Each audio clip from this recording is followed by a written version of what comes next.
Agora o projeto Triple N tem a grande satisfação de trazer uma apresentação sobre o enigmático sistema nervoso com a neuropesquisadora professora Natália Martins.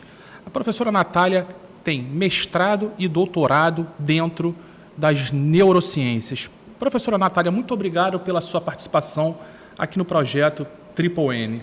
Oi, Maurício, eu que agradeço pela oportunidade de participar com vocês desse projeto, falando sobre esse tema tão complexo, tão relevante e interessante. Obrigada. Olá, pessoal, eu sou a professora Natália e hoje a gente vai falar um pouquinho sobre o sistema nervoso. Esse sistema tão complexo, mas tão interessante, que faz a gente ser o que a gente é, sentir o que a gente sente, pensar o que a gente pensa. E tamanha complexidade exige que a gente divida o sistema nervoso para estudar. Então, inicialmente, a gente vai fazer uma divisão simples, básica, em dois componentes. A gente divide o sistema nervoso em sistema nervoso central e sistema nervoso periférico. Quando a gente está falando de sistema nervoso central, a gente está falando da nossa torre de comando. Na torre de comando em que todos os comandos são enviados para que a nossa periferia possa executar. Além da torre de comando, que a gente conhece vulgarmente por cérebro, a gente tem também uma via que permite a entrada e a saída de informações para o sistema nervoso central ou do sistema nervoso central. E o sistema nervoso periférico, então, que vai receber essas informações do meio externo, por exemplo, e trazer para que sejam elaboradas pelo sistema nervoso central. O sistema nervoso periférico também, que tem a responsabilidade de executar essas ordens para que a gente consiga se relacionar com o meio. Então, a gente começa falando do sistema nervoso central, entendendo que componentes permitem que a gente execute tudo isso. Então, o sistema nervoso central ele é dividido em encéfalo e medula. Encéfalo e não cérebro, como a maioria das pessoas diz. O encéfalo ele é composto pelo cérebro, que por sua vez é composto pelo telencéfalo e pelo diencéfalo. Também é componente encefálico o cerebelo, que é um órgão posterior. E, além disso, o tronco encefálico, que faz a conexão do outro componente do sistema nervoso central, que está fora do crânio, que é a medula espinal. Então, assim, a gente fecha os componentes em cérebro, tronco encefálico e cerebelo. Dentro do crânio e fora do crânio, abrigada dentro do canal vertebral da nossa coluna, está a medula espinal, que, como eu disse, funciona como uma via de acesso para essa torre de comando. Já o sistema nervoso periférico contém componentes que permitam que a gente disperse essas informações, que a gente, como eu disse, também se relacione com o meio. Então, no sistema nervoso periférico, nós vamos ter os nervos, que são tubinhos, são prolongamentos de neurônios que vão ser responsáveis por transmitir impulsos, enfim, e conseguir executar essas informações. A gente também tem gânglios sensitivos e gânglios autônomos, onde serão abrigados os corpos celulares desses neurônios, cujos prolongamentos formarão os nervos. E a gente também não pode esquecer das terminações nervosas, que fazem a captação de estímulos diversos sensoriais para que esses estímulos possam ser transportados até o nosso cérebro. Existe um outro critério também de divisão, que é um critério funcional, e ele vai dar conta da nossa vida de relação ou da nossa vida vegetativa. Quando eu estou falando da vida de relação, eu preciso entender que uma das formas de me relacionar com o meio é através do movimento. E por isso, quem vai controlar a vida de relação é o sistema nervoso somático. Ele pode ser aferente ou eferente e vai dar conta dos músculos esqueléticos. Já na vida vegetativa, o controle vai ser do sistema nervoso visceral, também conhecido como sistema nervoso autônomo, aferente ou eferente. E na via eferente, o sistema nervoso autônomo conta com duas outras vias, a via simpática e a via parasimpática. Quando eu estou falando da via simpática, essa vai ser ativada a partir de situações em que a gente esteja estressado. Já o parasimpático faz com que a gente consiga retornar ao nosso estado original. Bem, e aí a gente está falando sobre o sistema nervoso, mas não dá para tratá-lo como se ele fosse uma entidade que fizesse milagres. Quem executa todas essas funções é a célula principal, chamada neurônio. O neurônio é uma célula estrela, é uma célula muito diferente das outras, porque o neurônio tem excitabilidade elétrica. Então, ele tem a capacidade de responder a estímulos e converter esses estímulos a uma coisa chamada potencial de ação. E graças a isso, a gente tem condições de desempenhar as funções que são exclusivas do sistema nervoso, como está descrito, como está mostrado na imagem para vocês. Então, a gente tem aqui diversos neurônios nas imagens de histologia, e um neurônio típico do sistema nervoso periférico e os seus componentes, que nós vamos descrever um a um. Antes de a gente falar, é preciso saber de onde veio esse cara, de onde veio o neurônio. O neurônio, ele veio lá do tubo neural, que foi o nosso sistema nervoso primitivo, o nosso arquencéfalo. E esse tubo, ele é revestido internamente por células neuroepiteliais. A partir dessas células neuroepiteliais, se diferenciaram e se tornaram neurônios. Inicialmente, neurônios apolares, sem prolongamentos, e posteriormente essas células foram se diferenciando e se tornando os neurônios que a gente conhece atualmente. Bem, as dimensões dos neurônios, elas são variadas, tanto o seu corpo celular quanto o seu prolongamento. Então, a gente vai ter corpos celulares neuronais medindo de 4 a 5 até 150 micrômetros de diâmetro. E os seus axônios também variando em até mais de 1 metro, como é o caso dos neurônios motores. Vamos falar agora sobre os componentes de um neurônio. Então, a gente tem o corpo neuronal. Ele é muito especial, mas ele também tem características bem similares à maioria das células. O neurônio tem um corpo celular, e nesse corpo celular a gente tem a presença do núcleo, que abriga as características genéticas. A gente tem também um citoplasma, que vai dar conta de todos os processos metabólicos, funcionando como um centro trófico neuronal. Acontece a síntese de proteína. A gente tem nesses citoplasmas a mitocôndria, que vai dar conta também de gerar energia para essas atividades neuronais. E existe um citoesqueleto mantendo a estrutura do neurônio. Além disso, entre o neurônio e o próximo prolongamento, que a gente vai falar já já, que é o axônio, existe uma estrutura chamada cone de implantação, que é de onde vão surgir os impulsos elétricos tão importantes para que passeiem por esses prolongamentos e cheguem ao seu destino, uma fibra muscular, enfim, que seja. E aí a gente vai falar agora dos prolongamentos do neurônio. O primeiro prolongamento é o dendrito. O dendrito é um prolongamento responsável por recepção de estímulos. Eles recebem contato de até 200 mil terminações de axônios, como é o caso do cerebelo, das células de Purkinje. E eles também são muito importantes para a participação da plasticidade neuronal. É através dos dendritos que essa plasticidade se desenvolve, permitindo que a gente desempenhe, que a gente realize novas sinapses a partir de um estímulo que a gente ainda não conhece. Além dos dendritos, a gente tem o axônio, que é um prolongamento único em formato cilíndrico. O único, ele vai projetar outras ramificações, mas ele é um prolongamento único. E esse prolongamento, diferente do dendrito, que tem a responsabilidade de recepção, o prolongamento do axônio, ele tem a responsabilidade de transmissão. E algumas características axonais podem ser modificadas de acordo com a necessidade desse neurônio. Existem axônios que são mielinizados, ou seja, eles contam com uma bainha de mielina. A bainha de mielina é formada por lipídio e tem o objetivo de isolar e aumentar a velocidade de condução desse impulso elétrico. Outros neurônios não são mielinizados. Por exemplo, o caso de neurônios de dor.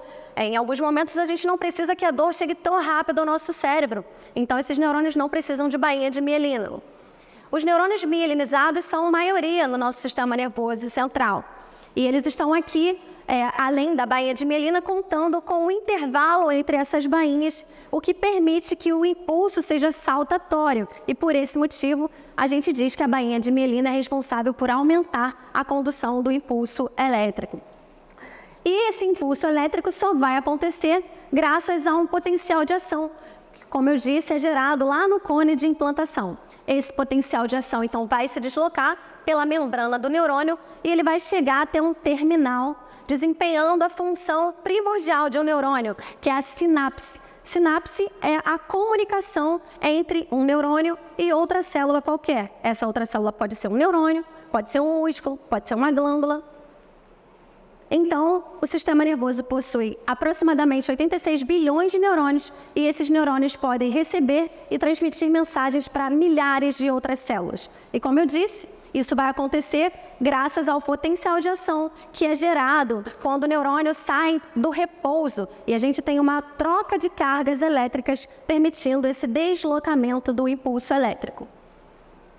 Quando esse impulso chega no terminal desse axônio, no terminal axonal, ele vai então executar a sua função de transmitir a informação para a próxima célula. E como eu disse, essa informação pode chegar para um outro neurônio, para uma fibra muscular ou para uma glândula. Essa comunicação se chama sinapse e é isso que faz com que a gente consiga aprender coisas novas, enfim, faz com que a gente consiga recuperar áreas que possam ter sido lesionadas. As sinapses elas podem ser elétricas ou químicas. Nas sinapses elétricas, a gente tem deslocamento de íons por junções comunicantes. Já na sinapse química, a gente tem a necessidade de uma substância química chamada neurotransmissor. Quando o potencial de ação que foi gerado lá no terminal axonal percorre toda a extensão do prolongamento neuronal, ou seja, do axônio, esse potencial de ação vai chegar no botão sináptico, no final, no terminal. E aí ele vai promover entrada de cálcio, aumento da concentração de cálcio dentro desse terminal axonal. E isso vai fazer com que vesículas, que são sacolinhas que têm recheios de substâncias ali, que são neurotransmissores, essas vesículas sejam acopladas à membrana desse neurônio, que é o neurônio pré-sináptico. Uma vez que essas vesículas se acoplem à membrana, esses neurotransmissores serão jogados no espaço entre o neurônio pré-sináptico e o neurônio pós-sináptico. E aí esses neurotransmissores ficam ali um tempo na fenda sináptica até serem captados pelo receptor específico para esse neurotransmissor. Quando essa comunicação acontece, quando o neurotransmissor é captado pelo receptor, a gente diz que a sinapse aconteceu. E aí essa informação já está pronta para seguir o seu caminho com outro neurônio ou com outra célula. E claro que essas funções diversas não vão poder ter apenas um neurônio executando. A gente tem diferentes estruturas neuronais para diferentes funções executáveis. Então a gente destaca os neurônios bipolares, multipolares e pseudonipolares. O que eu estou falando é em relação à sua estrutura. Os neurônios bipolares, eles têm dois polos, um polo de recepção e um polo de transmissão. Os neurônios multipolares têm diversos polos e recebem estímulos de diversas células e um polo direcional, um polo de transmissão. Já os pseudonipolares, eles têm uma característica diferente, porque o corpo celular deles não fica dentro do sistema nervoso central, fica numa estrutura chamada gânglio espinal. E ele projeta metade do seu prolongamento para um lado, para o centro, e a outra metade para a periferia, permitindo que ele consiga captar estímulos periféricos e transmitir isso para a medula espinal, subir com essa informação para que o nosso cérebro possa interpretar. Então, os neurônios bipolares, que são esses que têm dois polos, a gente vai encontrar majoritariamente na mucosa olfatória, como é o caso dessa imagem, que é o bulbo olfatório, mandando ramificações para a cavidade nasal, ou na retina. A gente também tem a presença de neurônios bipolares, também nos gânglios do vestíbulo coclear, atuando na captação de estímulos sonoros. Já os pseudonipolares, como eu disse, seus corpos estão dentro dos gânglios espinais, que são estruturas de aglomerados de corpos celulares que ficam do lado de fora, ao lado da medula. Esses neurônios, o prolongamento periférico dele vai para a pele, para a captação de estímulos sensoriais, como o tato.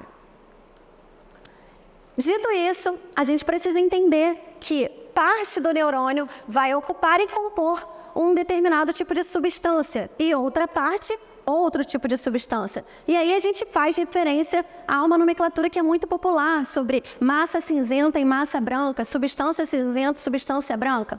É importante entender que os corpos celulares, os corpos neuronais aglomerados vão compor o que a gente chama de substância cinzenta. Isso se deve ao fato da variedade de organelas citoplasmáticas presentes no corpo do neurônio. Já os axônios, em sua maioria mielinizados, vão compor a substância branca, já que são revestidos por lipídio, que é de fato esbranquiçado, trazendo essa coloração mais clara. Então a gente consegue ver na imagem um corte coronal do cérebro e a diferença entre a substância cinzenta, que se encontra principalmente na periferia, em aglomerados depositados no meio do córtex, no meio do encéfalo, e a substância branca que está entre essas duas substâncias cinzentas que eu apontei.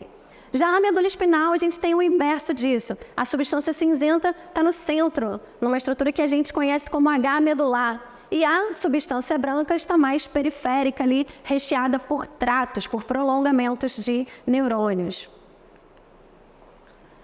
E há uma diferença na organização dessa substância cinzenta e da substância branca, de acordo com o sistema que ela está ocupando.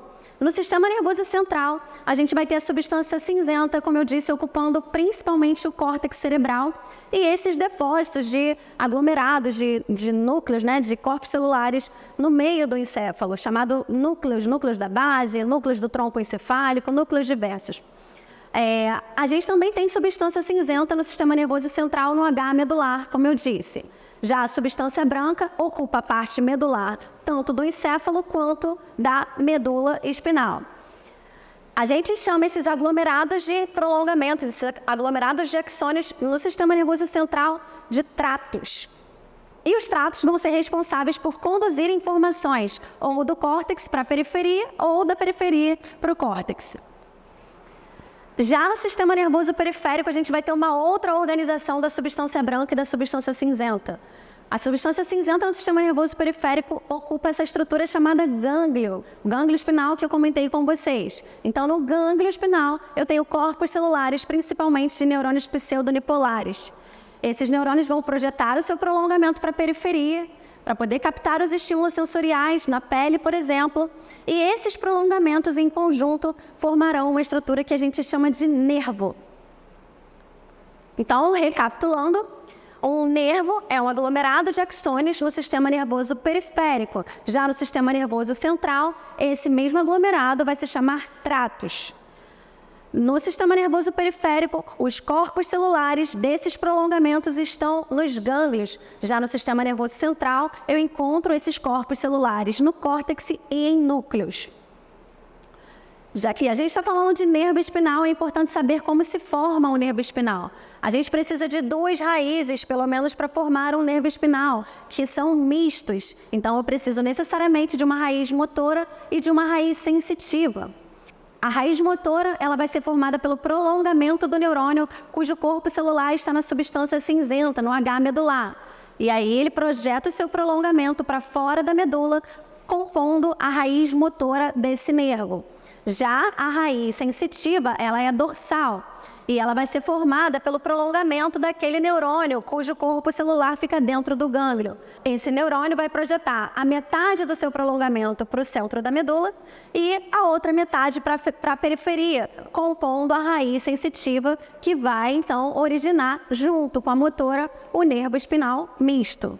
Diferente dos tratos, que são conjuntos de prolongamentos axonais do sistema nervoso central, sem nenhum envoltório, sem nenhuma separação efetiva, os nervos no sistema nervoso periférico precisam de uma separação, precisam de envoltórios para o protegerem. Então, a gente conta com tecido conjuntivo que envolve esses axônios, protegendo e facilitando o trabalho do neurônio e a transmissão dessa sinapse. O nervo espinal possui envoltórios bem internos e envoltórios externos. O axônio envolto na sua bainha de mielina conta com envoltório de tecido conjuntivo chamado endoneuro. Isso compõe uma fibra nervosa. Um conjunto de fibras nervosas compõe um fascículo, que por sua vez também tem um envoltório de tecido conjuntivo, que a gente chama de perineuro.